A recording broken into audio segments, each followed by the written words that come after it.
Hi, beautiful. Are you? Oh my God, this whole I don't know what even to call it, all this tech. I know, me too. I was just like, oh, I don't even know how to get on live, but let me try. I was having difficulty because I was trying to go live, but then it wouldn't let me type in the title. So then I was like, what? I don't know. It never happened to me before. So then I disconnected my AirPods and then tried to type and it would let me type. I was like, this is weird. I don't know what's happening. So then I was like, espérate, let me reset and then resume to see if this thing just needs to be a little bit refreshed. You sound But great. how You're I fine. do, you sound good too. Thank you. Good. You look beautiful. I haven't seen you Thank in Likewise. so long. So, you know, today I it's a very, very important night for you because I think this is gonna be the first time you tell your story on like a platform, Yes. right? Yes. So I think this is super important because I feel that a lot of women and even young women growing up now need to hear stories like yours so they can, try and stay ahead of the game if and when possible, because it's not always possible, right? Yeah. But Yeah. But yeah, you're right. It's not always possible. So I was very lucky. so before we get started, I want you to introduce yourself, tell everyone who you are and what you'll be sharing with all of us today. So my name is Wanda Baez, and I will be sharing my breast cancer story and how I overcame it. Not only how I overcame it, but how I try to overcome it on an everyday basis because it doesn't go away. It's just something that stays with you always. So that's what I'll be sharing with you guys. Yeah. Well, I didn't even want to text you and tell you this because I forgot after we got off the phone last night. I remembered. Um, but this month, you're actually a part of more than one awareness. And it Yes. gets me a little, oh my God, we're not even 5 minutes in. I know. I know. I was Um, just talking about how important this month is for me. so I was like, oh my God, I didn't realize that. And then I was like, oh, okay, but we'll talk about it tomorrow. So Yeah. it can kind of like just come out. So, just to start, when did you find out and how did you find out and who was there with you? Well, I found out in January of 2013. So I actually found the lump myself. And what happened was that I was home for a little while because my husband had surgery. So I was taking care of him, and he had asked me to go to the post office. So I said, "Yeah, sure, I'll go to the post office." I love you too, cuz. So I'll go to the post office. So um, as I go, I'm getting ready, and I decided to put on some eyeshadow. So when I put on the eyeshadow, it actually fell on me, and I was, like, oh. So I went, like this. So as I went like this, I felt, it was kind of like it was a lump. It felt solid. It didn't feel squishy or anything. It felt kind of solid, but it also, I couldn't feel it all the time. It would like hide in between my bones. So, I kept trying to go like this, but as soon as I felt it, I had like such a gut feeling. It was just such a feeling that it's incredible. I don't even know. And it's like when they talk about that gut feeling, I had that Mm-hmm. gut feeling. So, I told my husband, and he was just like, let me feel. No, it's probably nothing. Don't get all crazy. Now, at this point, I started just thinking crazy because I was pregnant at the time.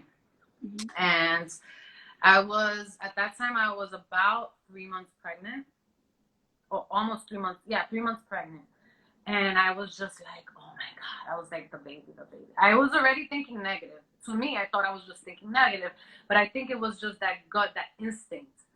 Um, and then what happened was I said, you know what? That's fine. I'm gonna go to the OB tomorrow and I'll talk to her about it. I tried to do that. I went and I spoke to her and she's feeling on it and she's like, oh, it doesn't really feel like anything crazy. It's nice and round, it's not irregular, but I know how you are. So I'm gonna send you to get an ultrasound. I said, okay, I'll go. I said, give me the referral. I went right away. You know, because I do work in healthcare, I was very lucky with that because, I had the doctors just check me out real quick and they were like, I don't think you should wait. I went and I got the ultrasound that same day. And when I was getting the ultrasound, they're looking at it, and, I'm looking at the screen because I do cardiac ultrasound. So I kind of know when things look kind of weird. So I'm kind of looking at the screen, but I don't do breast. So I know, but I don't know. You know what I mean? So I'm telling the tech, I'm talking to the tech, and usually the techs don't want to tell you nothing. And I'm like, let me see it. They're like, no, wait. She's looking at it, and she's like, I'm going to call the doctor. So the doctor comes in. When the doctor comes in, he's like, well, this is a complex cyst. This is what you call a complex cyst. It looks like it's two cysts together. So it was like a cyst like this, and then there was a line in the middle, and then the line was white. So it looked kind of like this, right? Like that. So he was like, you know what? Come back in 3 months and we'll check it out and see how you're doing. And I was like, no, I don't want to come back in 3 months. I want to buy. Good for you. Good for you. Like, oh, but I need to, I have to get approval from your OB because you're pregnant. I said, no, you don't. I'm giving you the approval. I need the biopsy. I want the biopsy. Because that gut feeling wouldn't go away. Mind you, when he said, oh, this is a complex cyst, I kind of wanted to hear that. So I almost was just like, oh, good, okay. You took a breath. Then I was like, no. Just do it. So they ended up doing the biopsy right there. And then the next day, they called me. The next day, my OB called me. And she was like, Wanda, I'm so happy that you're so proactive with your health and everything. And she was like, I got the test results back. And, it was positive. And I was just like, even though I thought about it all the time, I was just like, what do you mean? Positive for what? What do you mean? What are you talking about? And she was like, it's positive. I was like, you're saying that I have breast cancer? And she's like, yes. And I was just like, the baby. Oh my God, the baby. She was like, no, you have to worry about yourself. I was like, no, this baby, I planned this baby. What am I going to do? Because now I'm pregnant and I have cancer. And, she was like, listen, I need you to go speak to Dr. Ma and she's waiting for you. So just go now. I'm like, I go. And it was just a lot at once. She was explaining to me, they throw everything at you. Like they throw mastectomy, they throw chemo, they throw everything at you at once. And then, you have to figure out what you want to do and what do you want to do with the baby. And I'm just like, wait, oh my God. I need to talk to my husband. I need to, I don't know.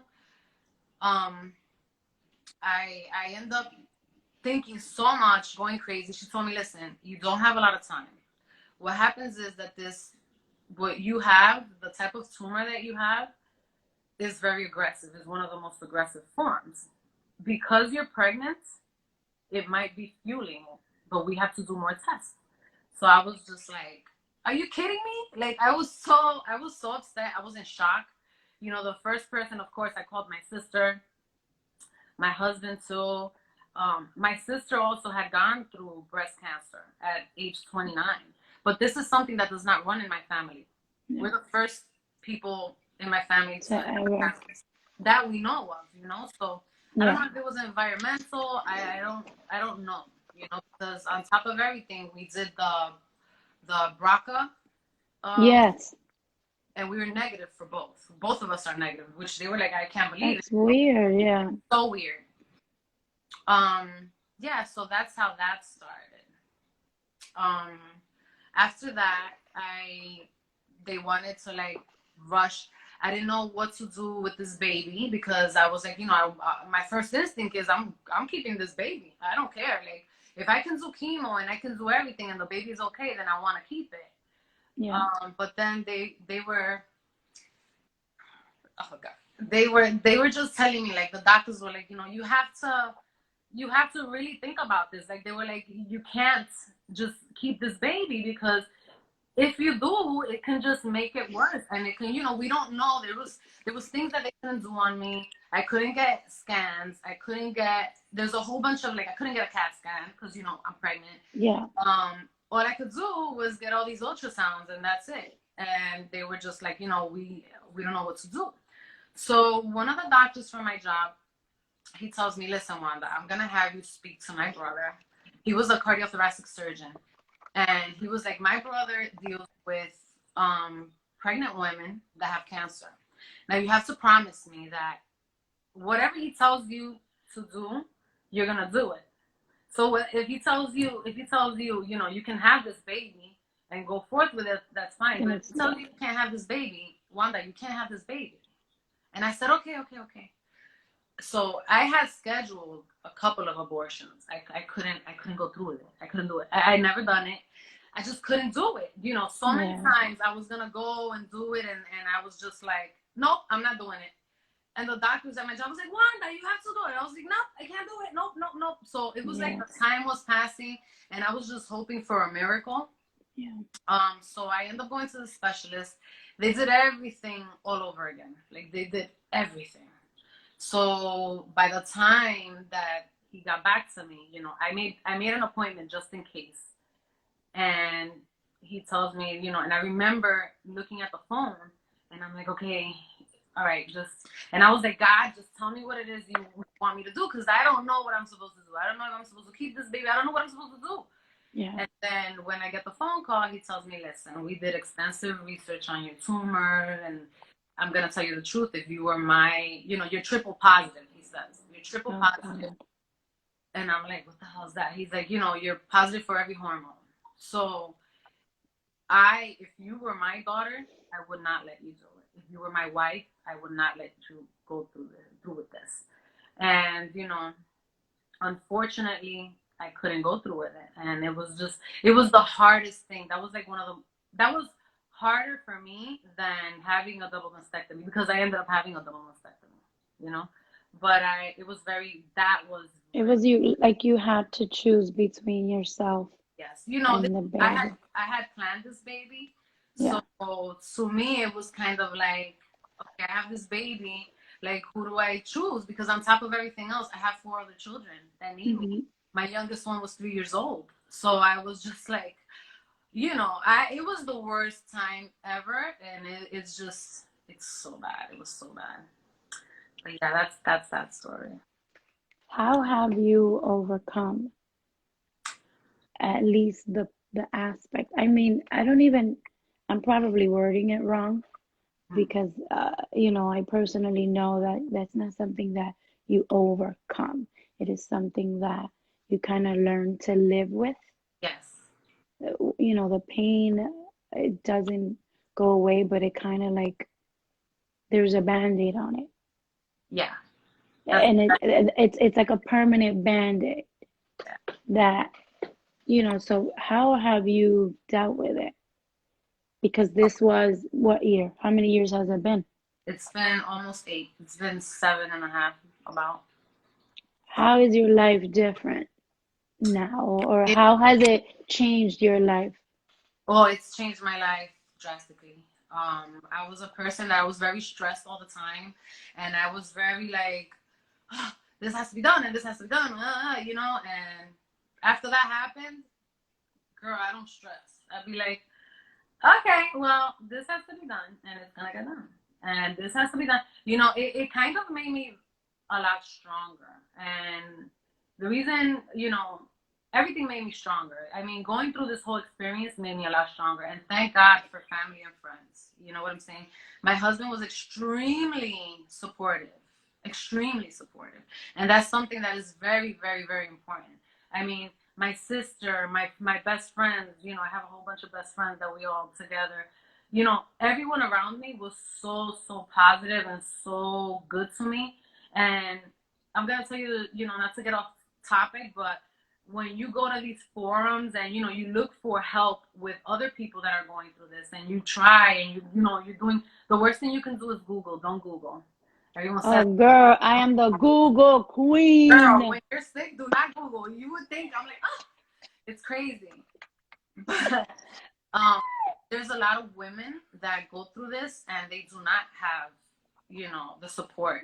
They have husbands that they cannot deal with that. They have husbands that are like, you know what, I can't do this.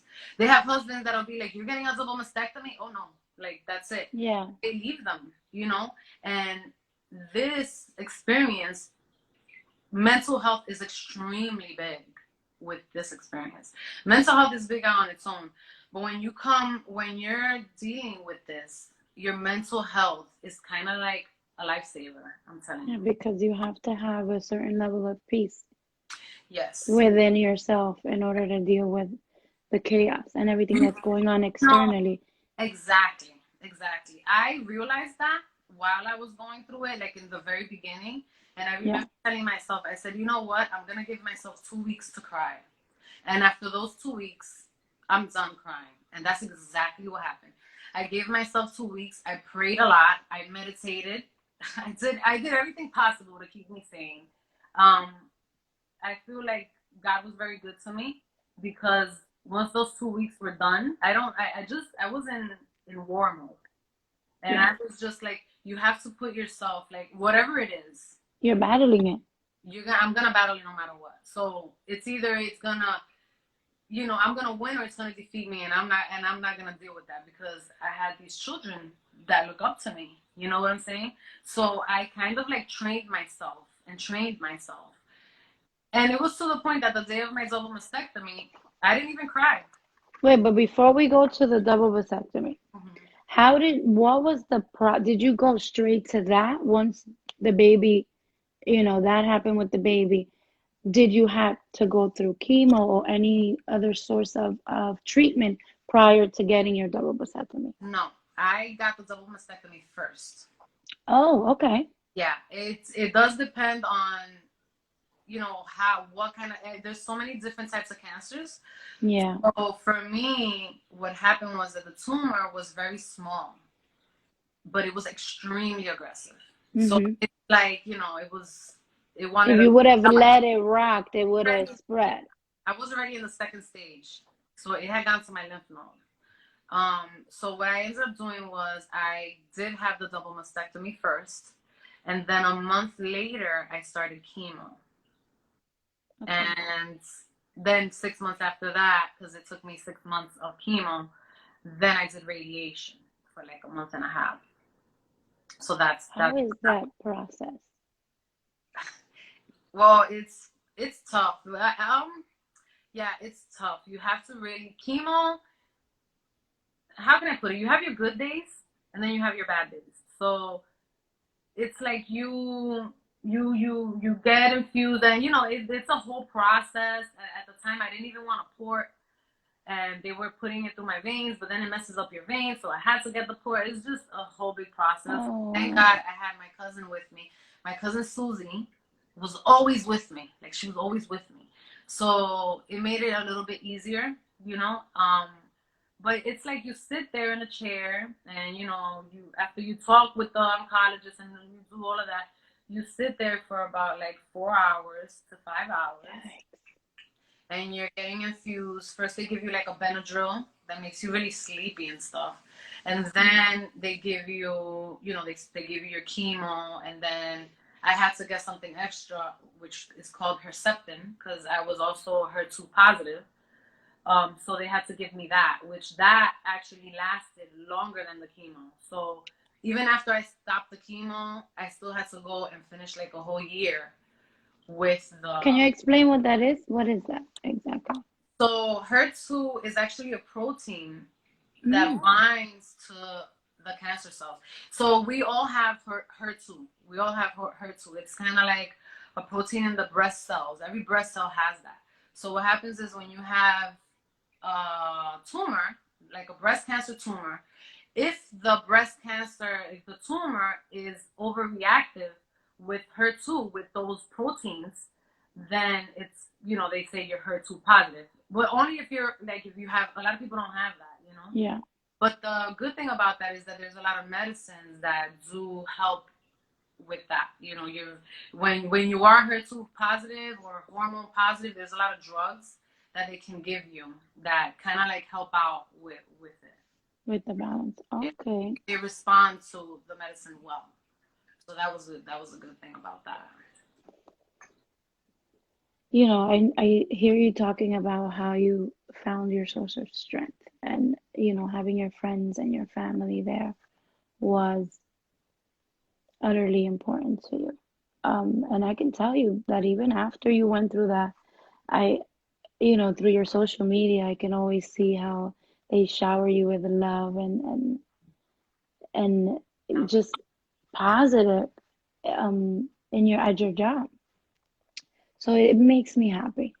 You know, it's I'm so proud of you because Much. I think about it. You know, we know other women that unfortunately their story turned out the other way, Yeah. right?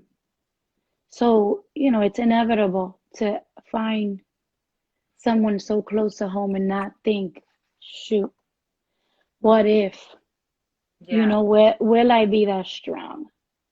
Will I be able to to you know go through something like that and still maintain positive and still have you know that sense of awareness that keeps you in control of your emotions, Yes. right?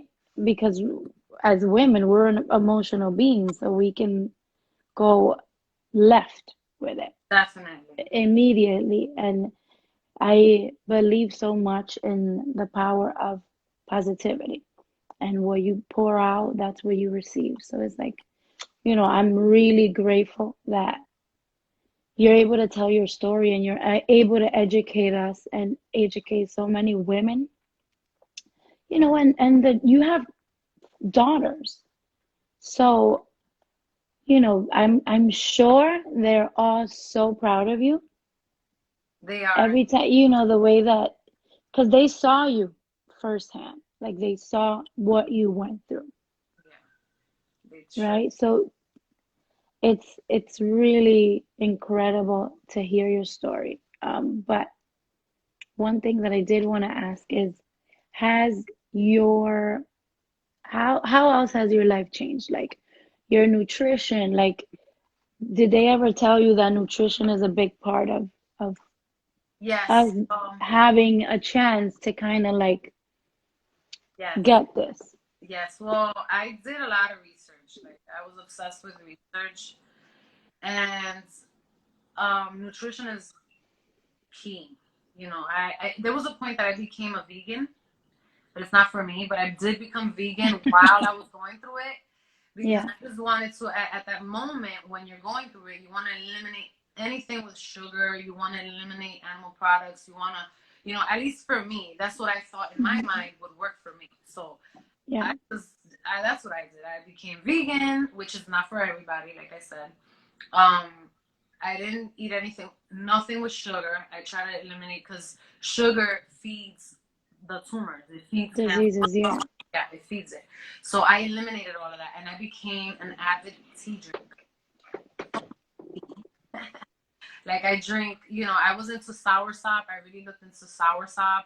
You know, people were sending me soursop from DR. I was, you know, Guanabana. So Yeah. my mom would make this juice for me, and I would drink that on an empty stomach various times throughout the day. I would constantly have green tea because, and it happened because I went to the man that was doing my reconstructive surgery, and Hmm. he had a whole bunch of tea, and then he wrote, he had like on the wall why green tea is so important, especially with cancer patients. So, Yeah. girl, I have green tea like at least 3 times a day. Anybody that That's works good. with me, they'll tell you, oh, she has all types of green tea. I have green tea all the time. Yeah, I do all of that. You know, everything turmeric, ginger. I do it all. I do it all. You know, and Every I detox every week. I'm detoxing somehow. Oh, that's good. Yeah. I hear that if it wasn't If it was man-made, you're not supposed to eat it, That's true. kind of thing. Does it make sense? It does, but it's kind of If hard. it doesn't, if it doesn't come from nature, you're not supposed to eat it, kind of thing. Yes. Like that Dr. Sebi. Yes. Um, Yes. Yeah. I well, try to follow. Like I'm not like I don't do Dr. Sebi all the way. I don't do alkaline, yeah. right? But I try to incorporate those things in my diet on a daily basis. Like Yeah, you have a good balance. I mean, you're yeah, human. yes. And now that it's a little bit, later on, I feel like, okay, I can do this. Okay, I'm gonna have that. Like, I like to have a drink. I like to have Yeah, my friends. But girl, when I have drinks the next day, you better believe I'm detoxing. detail. I'm horrible. I'm like, it's something that changes your perception on everything, and you're just like, No, but that's not horrible. That's great. La Yes, bebida, my brother says, I don't even know why you guys drink because ustedes se lo beben and it goes right on the toilet. So it's like, but it's true. If you drink, you're gonna detox. There's nothing wrong with that. I mean, that's appropriate. yes, If you, because it makes you feel your body that's like cleanse and all that. So yeah, it's good. And you have to have a balance. You're human. yes, You know exactly. what I mean? You have to celebrate your life. You have to celebrate every single day Every single day, I'm constantly because you, celebrating. that's good. What would you say to anyone going through this, to young women that, are, not in that age where you're, we can't get mammograms until we're like 40, unless we have a history, like a family history of breast cancer, right? Am I right? Hmm. So what would you say to women and young women that, may one day encounter such a traumatic experience? Well, what I would say is you're the best advocate for yourself. Okay. So I feel like one, when it comes to healthcare, especially now, you have to kind of like exaggerate. And these are, even if you don't have family history, and I'm sorry to say this, say that you do. Because they'll take Hmm. it. I come from, working in hospitals. They do take it More more seriously. serious. They be like, oh, lie. You know? Yeah. If you feel like they're not taking you seriously, lie. If you have a lump in your chest and they're like, oh no, do the biopsy. You have to be proactive in everything that you do when it comes to yourself, when it comes to your children. And if you feel like a doctor is not taking you seriously, get another opinion. Don't just stay there because that's what you want to hear. Don't. Yeah. Because if I would have stayed there when that's what I wanted to hear, go come back in 3 months, I would have been on my deathbed. This was a very, That's what this cancer was extremely aggressive. I wouldn't have been here talking to you. So, like my daughter. So, I know. Hey, girl. I feel like you have to be extremely proactive. I feel like be aggressive with the doctors. Let them know that you're not playing and you need this, and just be like, listen, God forbid, my mom, my sister, this. Well, they went through that, and thank God they caught it early. You tell them like that. But sometimes you have to lie, and I'm not even kidding you. Yeah. You got to do what you got to do. And another thing that I wanted to say was, when you ladies are doing breast examinations on yourself. I was just gonna ask you because last night I was laying in bed like this. So this is what they usually tell you. Okay, you lay in bed, do it here, whatever. You do all of this. Yes, you want to check all of this. You want to go over. You want to go under. You want to feel everywhere. You want to do all of this, right? But the main thing that I'm gonna say is that, which a lot of times it doesn't get done. You need to stand up and you have to go to the front. You gotta go to the side. You gotta really Because investigate. they hide like under your Mine sternum, right?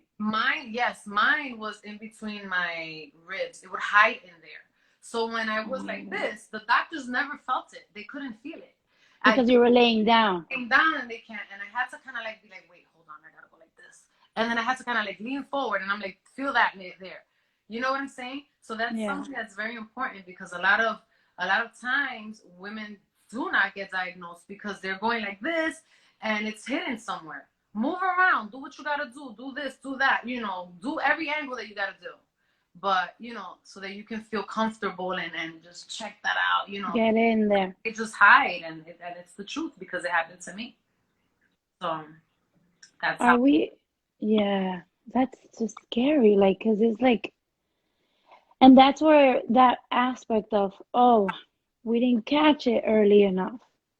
Yeah, The mother lover was hiding all this time. exactly. Underneath my big old boob, like a woman like me, I have big boobs. Yes. And that is something that can easily happen to me. Like it doesn't, like last night, I was freaking out because I was doing it, but then I was like, I have so much breast. I don't even know if I'm doing this right. And then I went in to our old friend Google, Hmm. searching the year where I can get a mammogram. So I was gonna ask you, can I request it? What they would do is, if I don't know now, if you're not 40. So for me, they gave me the mammogram because, Yeah. actually, no, they gave me a mammogram years before because of my sister. Remember that I told you my sister? Yes. So that's why they did. So But what if I say something like that? My great yeah, grandmother or my grandmother. no, but I also, another thing was that years before that, because I think this had a lot to do with it. Years before that, like when I would like press down on it, like it was like something like a liquid would come out of that same breast. I So posted something about it. I posted like the different types of things that can happen to your breast a couple of weeks ago. And I saw the leakage yes, was well, one mine of them. wasn't a leak. Mine was more like I expressed it, like when you try to give the baby whatever. So I Hmm. don't even know how that happened either. I just went like that, and I was like, oh shit, and I think because of what my sister went through, because my Yeah. sisters had the leak. So I was like, what is that? And then I saw that, but they ended up checking me. I didn't have anything. But the doctors do say that it probably did have something to do with the cancer after. I don't know. They couldn't really, they did all It kinds was probably of super tiny, I would think. that was, It was probably hidden yeah, and super tiny or something. probably. I don't even know. But yeah, that did happen. But years later, like I said, it was years later, and I was able to get a mammogram. But if you cannot get a mammogram, request an ultrasound. The ultrasounds, they can always do an ultrasound on you. And ultrasounds usually Are they better? are, well, what happens is when you're young, you have dense breasts. So when they do the mammogram, they follow it up with an ultrasound anyway. Usually they follow it up Mm, with ultrasound anyway. okay. And usually you can see it in the ultrasound because I do ultrasound, I know. You can Yeah. see kind of like if it's a solid lump, if it's a tumor like lump, you can see it. But always, if you have something, always request a biopsy because that's what saved my life. Okay, we have a question. What about for women who have implants? What do you recommend? So, women that have implants, they have to do MRIs. That they do. Because what happens is you can't put it through a mammogram, and when you do the ultrasound, it hides It the blocks it, things. yeah. Yeah, it'll be like you see a lot of that. So the MRIs are the best thing for that. So usually they automatically do the MRIs for that. Okay. Guys, if you want to use our question tab, there's a little question mark and just send us your question. We have a couple more minutes before we have to go, but before we get to all of that, I just can't stress the fact that, you're with us and ugh, it makes my heart happy. Thank you. Me too. You know, So happy. um, like I said before, like not everyone's story becomes a survival story, Okay. such as yours, and you had double, it's, I don't want to call it maybe double whammy for lack of a better word, Yeah. No, but yeah. but you had two traumatic events Correct. simultaneously, right? And one of them you survived, thankfully, but the other one, had to kind of like, Yeah. I don't even Yeah, that one, take, that one stays with you. and It just doesn't go away, but it's something that I just feel like, that's what God wanted, and thank God yeah. for her.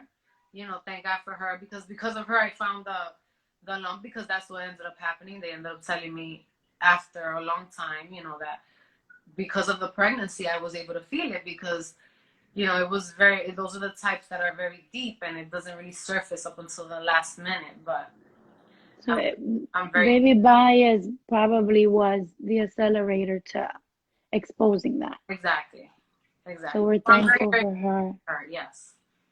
We are grateful. We have another question. It says, what do you say to people who want to acknowledge and support someone who has or had cancer but don't want to be intrusive? Well, some people are like that. Some people don't want the help, really. I feel like you just have to come forth and do tell them that you're there. You know, even if you feel like they don't want it, sometimes they do want it and they just don't want to bother. There's people that are like that. I feel like you just be proactive and just be like, listen, I have this for you, or I'm here. You want to talk, or do you need anything? Especially people that are going through it that don't have the support. And if sometimes they might need something from the supermarket, and they can't go because it's their chemo time, and you know it little things like that do help, like, and it means the world to us. And also, if you're going through that, you have to really look into things that make you happy. Everything, even the movies that you watch, that's one thing. My brother had told me that, and I followed his advice. Everything that I watched was comedy. Everything. Laughter is the key for everything good. You know what I mean? Laughter is really, really important. If you laugh a lot, you look at happy things, because what happens with chemo is that you can get into this darkness. Like, you can be fine, and all of a sudden you just get into this darkness, and the what if, and how about, and this and that, and you're terrified. You know what I'm saying? But you gotta pull yourself out of that. You gotta be like, you know what? Okay, that's it. Enough of this. Let's put you have to change it. If you feel like you're just being too negative, change it. And supporters, get them funny movies. Tell them, listen, look, I got some soursop for you. I got you some Hmm. guanabana tea leaves, which is what I do, because they use me a lot for women that are going through this, and this is how I help them. It's so crazy that when they tell me about it, and they're so like, oh my god, I don't know if I should get a double mastectomy. I said, let me show you what it's gonna look like. So, because I wish somebody did that with me, but and I'm really not shy. I let them know, well, this is what you're gonna go through, and anybody that goes through it and they need to talk, and they want to know how, or like, for me to walk them through it, I can do that the best I can. I mean, I have so many women that call me, and so many, like, doctors that I know that their wives are going through it. They'll call me and I walk them through the whole process. It's a lot of things that it's just little things like that. Just, if I had somebody, and even though I had all my family, but I didn't really have somebody going through it, or that went through it, that told me, okay, you're gonna go through this. This is what's gonna happen. I didn't have that, so I try to do that. Everything was like a surprise, like, oh, here it is. Here you go. Now you have to kind of like It's deal so with crazy that even in my job, when the girls see, like, that is a patient with breast cancer or going through that, they'll give me that patient, so that they'll it. be like, oh, Oh, you, yeah. so Well, it's because you're like that voice for them. I try to You be, yeah. know, and I wanted to add, no, you are, girlfriend. You are. Take that and own it, baby. What I wanted to add, um, for those that are going through, such an experience and don't accept the help or ask for help, people we're difficult beings, right? And I can speak for myself because the hardest thing for me to do is ask for help, right? But now I'm aware, I know, so I know how to navigate through that. And for people like us, you kind of have to, like you said, be proactive. Don't ask, just do. I always say my love language is not having to ask. So if you already know this person is going through it, is the most important key. You already know. It's difficult where if you know, but the person doesn't know that you know. So how do you go forth and say, I know what you're going through and I'm so sorry. And that's it makes a little bit weird and intrusive because that person hasn't communicated to you. But I feel like if the person did communicate to you and do what Wanda is saying, be proactive. Don't ask, do you need? Just show up. Just show Here's up. this. This is here, here's a little grocery list, a little Yes. shopping thing Even if for you the tell week. I'm praying for you. I'm actually praying for you. I have you in a prayer, whatever. Even if you're not, because I'm not one that's very, church, whatever, but I'm very spiritual. You know what I'm saying? But I Hmm. feel like there's friends of mine, like Alexandra and Denise, that they would pray for me, and I know that Hmm. they pray for me. And it just makes It you feel, gave you the fuel. yes, it makes you feel so much better. And it's just like, okay, and also if you're going through these things, try to do things that make you feel like you're getting healthy. You know what I'm saying? Hmm. Like for me, it was drinking tea, which is me every day. Drinking tea, sour sop, or kind of like alkalizing my body. Hmm. Maybe it didn't do anything, but in my mind, that's what works for me. So once your mind thinks something, your body will follow. You know, Hmm. at most times. Sometimes it's not like that, but for most Yeah, times, and that's it. that's great stuff, sister. Yeah. Well, before we wrap up, do we have any other questions, guys?